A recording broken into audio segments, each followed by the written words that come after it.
আজকের ভিডিওটা হচ্ছে তাদের জন্য যারা ভাবছেন আইএলটিএস এর প্রিপারেশন আপনারা কিভাবে নেবেন বা কিভাবে আপনারা শুরু করবেন। তো আপনাদের জন্য আমার পরামর্শ হচ্ছে প্রথমে আপনারা বইয়ের দোকানে যাবেন, যে আপনারা দুইটা বই কিনবেন, দুইটা না অনেকগুলো কিনতে পারেন। এখন সর্বশেষ হয়তো 19-এর যে ভার্সনটা আসছে সেটা আছে। তো আমি দুইটা বই কিনেছি 70 টাকা দিয়ে বাংলাদেশে। তো আপনি এখনকার প্রেক্ষাপটে বলতে পারেন যে দাম মোটামুটি কম। এটা কিনে তারপরে যে 4টা মডিউল আছে, আপনি অবশ্যই হয়তো জানেন যে স্পিকিং, লিসনিং, রিডিং, রাইটিং, এই 4টা যে মডিউল আছে সেটার মধ্যে থেকে যে কোনো একটা থেকে আপনি আপনার প্রিপারেশনটা শুরু করেন। আপনি হয়তো স্পিকিং থেকে শুরু করতে পারেন, আপনি হয়তো লিসনিং থেকে শুরু করতে পারেন। তো যখন আপনি শুরু করবেন তখন আপনি বিভিন্ন সমস্যা দেখতে পাবেন যে এটা আমি বুঝতেছি না, সেটা আমি বুঝতেছি না।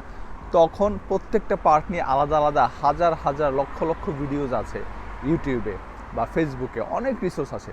তখন আপনি সেই রিসোর্সগুলো ফলো করেন। ধরেন যেই জায়গায় আপনি আটকাচ্ছেন বা যেই টপিকটা আপনি বুঝতেছেন না, সেই টপিক নিয়ে একটা ভিডিও দেখবেন। ভিডিও দেখে সেটা আবার আপনি এখানে এসে নিজে নিজে প্র্যাকটিস করা শুরু করবেন। তো